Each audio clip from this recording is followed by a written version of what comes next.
Hey guys, and welcome to Petrol Ped. Now, over the last few years, I've done quite a few videos about dash cams. It's a subject that fascinates me and ignites the inner techie from my 25 years as a telecommunications trainer. And this year, I'm going to be partnering with 70mai dash cams, and together we're going to be creating a range of content. Some product reviews. I'm going to be getting dash cams fitted to all of my cars. That should be an interesting process in itself. And then I'm going to live with their dash cams and do videos about the pros and the cons, the do's and the don'ts. This first video is a product review of 70mai's latest dash cam, the A810S. This is an upgrade from the A810, a feature-packed little dash cam, both front and rear facing. So let's take a look what's inside the box and also some of its key features.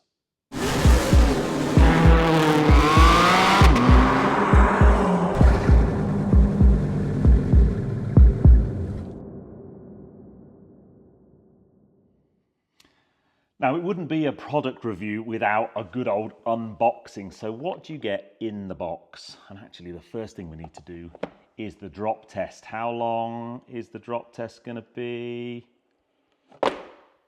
Pretty good, to be fair. Okay, so first things first, there's some goodies in here, but we'll look at that in a second. Let's take a look at the two cameras. We'll look at the front-facing main camera first of all. So on the front here, there's a screen here. It's got a protective sticker on it at the moment, but if I spin it round, you can actually see the camera there, and this attaches to the windscreen, and then you can actually adjust the direction of that depending on the angle of your windscreen. In terms of the camera definition, so this front camera is a 4K Sony Starvis 2 IMX678 sensor.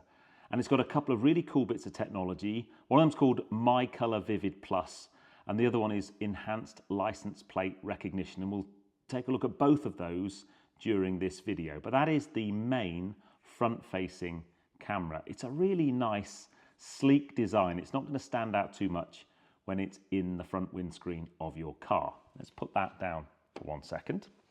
Next up, the rear-facing camera. So a much smaller unit goes in your rear window.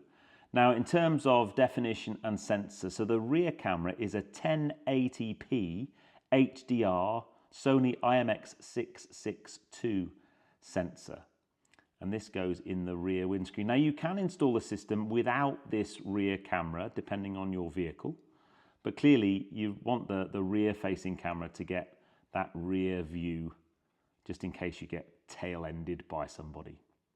Now, next up, so there are your two front compartments. Then if we lift this bit of cardboard here, we get some goodies inside here. So let's have a look at the cables first. There are two bundles of cables in here. So the first one, the shorter bundle of cable that's got the USB connector in it, this is the power cable for the front camera. And then you power up the front camera, and then the longer cable has a connection that connects to the front camera and then goes all the way to the rear camera. Now, we'll talk about installing this in a little while, but those are your two main cables. Clearly, if you're not installing the rear camera, you don't need the longer of those two cables. You'll need power. So in here, you have a little 12-volt socket to USB power adapter. So you plug this into your car, take the power from the car. We'll talk about hardwiring as an option as well, but if you're not hardwiring, there is your 12-volt power adapter. We'll put that just there. Last couple of things. When you're installing the camera and you've got these cables, you want to hide these cables around your windscreen and around the doors, so you'll need one of these. This is a little plastic trim tool to allow you to route the cable. Now, there are some do's and don'ts when we're routing cables. We'll talk about that very shortly, but that's your trim tool.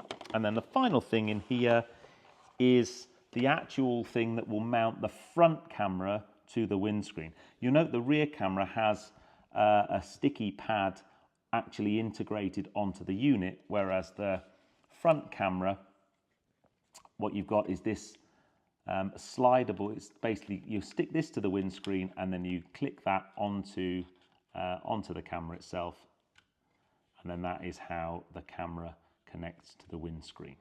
Okay, super. So we can put that box to one side. That's everything in the box. And then we need to open this black big card envelope. Now, two really important things in here.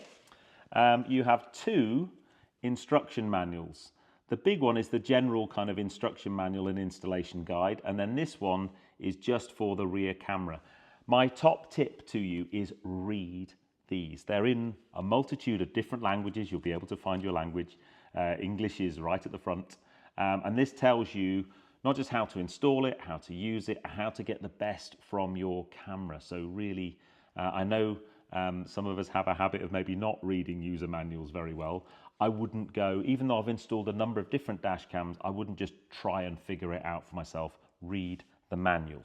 Now, next up, it comes with a micro SD card. So the video that's captured is going to be stored on this card in a loop. Now, it comes with a 128 gigabyte SD card. Now, that is good enough. If you are just running the front camera on its own, 128 gigabytes is good enough to store 8 hours of footage. And then what happens is at the end of that 8 hours, it just loops around and starts to over-record the front part. So you'll always have like an 8-hour window backwards recorded on the SD card. If you're using both cameras, that's what we call dual channel, and you'll be able to record 6 hours of dual channel footage on a 128 gigabyte card. Now, if you want to record more than that, you could go and buy a larger capacity micro SD card. The system will deal with up to 512 gigabyte SD card. So there's your micro SD card. When you mount this on your windscreen, these are tricky to pick up, you have these electrostatic little bits of plastic here. So we'll talk about best practice, but you really need to make sure the windscreen's nice and clean. Then you stick that to the windscreen, and then you stick that onto the windscreen through the electrostatic, and it just makes sure you've got a nice good footing for the camera and a nice clear pathway for the lens of the camera to see through the windscreen and capture the clearest possible footage.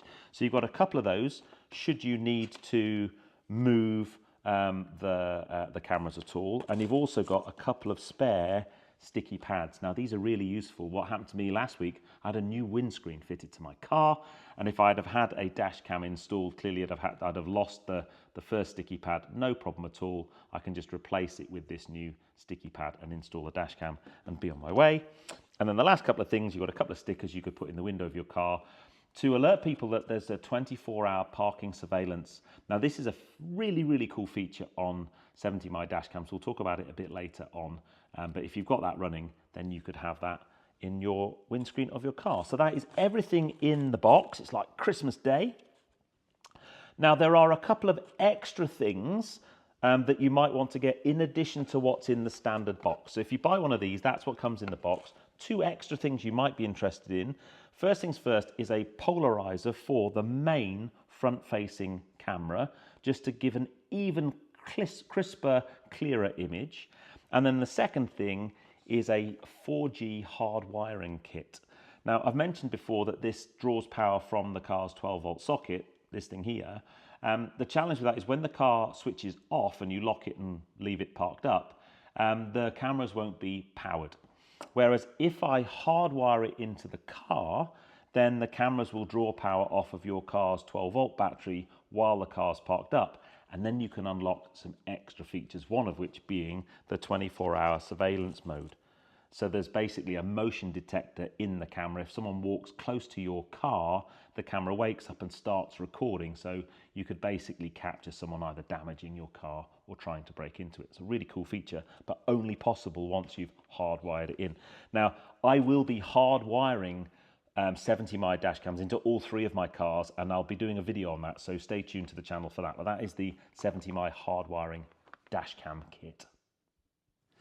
Now, I'm not going to do a full install in this video. The instruction manual has detailed instructions of that, but there are a few top tips when you are installing. When it comes to positioning the camera, you want to avoid putting it on the driver's side of the windscreen because it would obscure their view. So I'm going to come over here onto the passenger side. Then the thing you need to bear in mind is the sweep of the wiper blades, because you really want the main lens to be looking through windscreen that's cleaned by the wipers. And my wiper sweep kind of comes along here. So you might think to kind of put it and tuck it up out the way, you could put the camera just there. The challenge with that though is that the lens itself won't be looking through the wiper sweep of the car. So I'm probably going to end up putting it just here.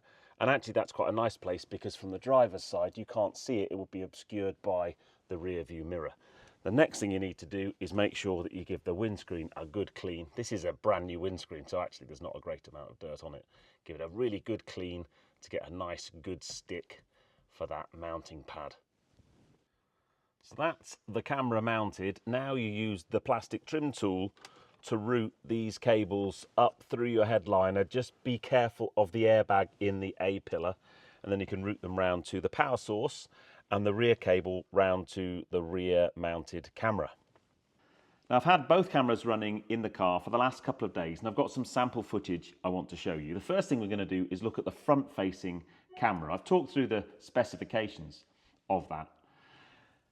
Now, the MyColor Vivid Plus solution, this technology gives us a really clear image, both front and rear, whether it's in bright glare or low light conditions. And then the number plate recognition technology means it's super easy. If I see that car following, I can zoom in and capture the number plate. So if there is ever an incident, it's really easy to find out details. That car passing there, I can zoom in and capture its number plate.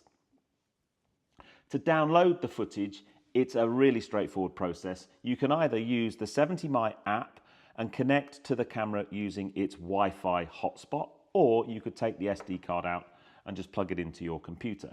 If you use the 70mai app, what's really cool, I really like there's an option where when you look at the footage, not only do you get the image of the camera's taking, but you also get a little trace of the road that you're on and the actual geographic position. Really, really useful. And on the front facing camera, you've also got date and time information, speed information, position information. So during the daytime, the quality of the image is absolutely superb. Next up, nighttime driving. Let's take a look at this footage from the front facing camera I took last night. So the new A810S has 70mai Lumi vision, which replaces the night owl vision. And it basically has an auto brightener and removes any noise for clear low light images, which improves both the driving footage but also the parking footage. And actually this front facing camera is from a kind of semi-urban environment. So you've got some passing vehicles, we'll be able to see the number plate on those. We've also got some street lights. There's a little bit of ambient lighting, and the image quality is so good. But what happens if you were to drive down a road where literally there is no street lighting at all? So if we have a look at this clip.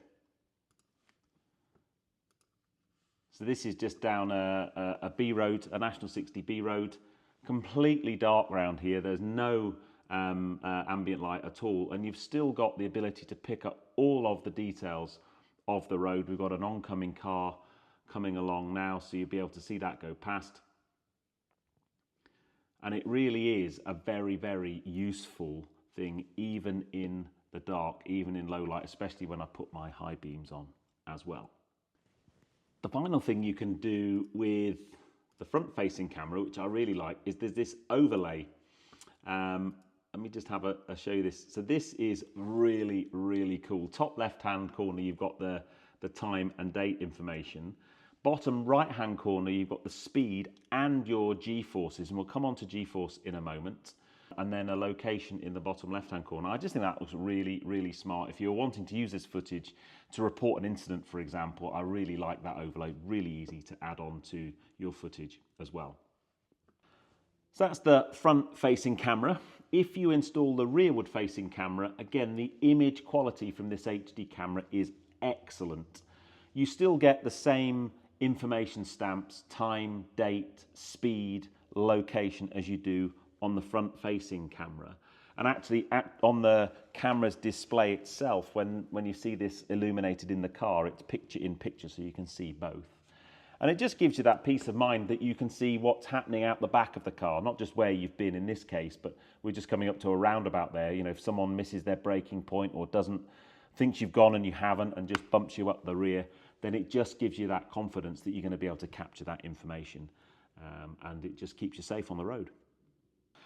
So I've just mentioned the fact it can calculate G-force on this overlay. It's actually got a 5-level G-force sensor on the camera. So if it senses a sudden shock or vibration, that would be an indication maybe you've hit something or had a collision, it automatically records up to 3 minutes before the incident and 30 seconds after the incident, and stores that in a separate file on the device, which is really easy to find. And that just gives you a bigger window pre and post any potential incident. It used to be just 12 seconds.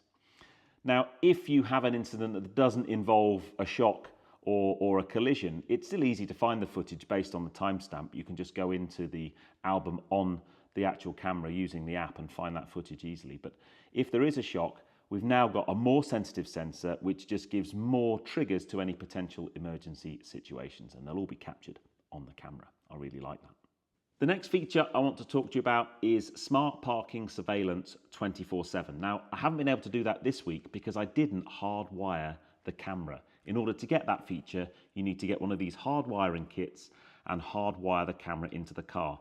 Now, I am going to be getting 70mai dashcams hardwired into all of my cars, and this is one of the features that I am most excited about, because with the hardwiring kit, the camera is powered on all the time, and the camera has AI motion detection. So if it detects movement near your car, firstly, it starts recording, and secondly, it sends an alert to your phone. You can then use the 70mai app to remotely access the camera and live stream images from the camera to see what's going on, see if anybody's doing anything that they shouldn't be near your car. I think that is a brilliant feature. But as I've said, it needs to be hardwired in. And there are a couple of other quite cool features that need the hardwiring. So I've just mentioned you can live stream from your camera. You can remotely access your camera and see what your cameras are seeing. But also, this camera has a location function so that it can provide speed and location data on the footage. But you can also use that to find my car. So if you've ever parked your car in a really big car park and you can't remember where it is, you can go onto your app and actually use the dash cam to help locate the car, which I like very much. If the battery in your car starts to go down, this has a low battery warning again. It can send you an alert to your mobile phone. So the benefit of hardwiring, there's a whole bunch of really cool features that you unlock when you do that. So hopefully by now you're looking at that going, this is a cool bit of kit. How much are they and how do I get hold of one? So where can you get one of these? Well, the benefit of working with 70mai is I can get you the best price currently available online with my discount code, which is Petrol A810S. And that's going to be valid until the 31st of March 2026. And you get them through Amazon. So if you're in the UK, I'm going to put a UK Amazon link below, and the price is £159. If you're in the US, it's a different link to the US Amazon site, and the price is $119 using my discount code Petrol A810S. So there you go. You'll be able to get your hands on one and benefit from all the features that I've talked about. Now, I hope you've enjoyed this one. I don't do many product reviews. I'd love to know what you think of them, whether you think I should do more. If you enjoyed that one, please give me a thumbs up.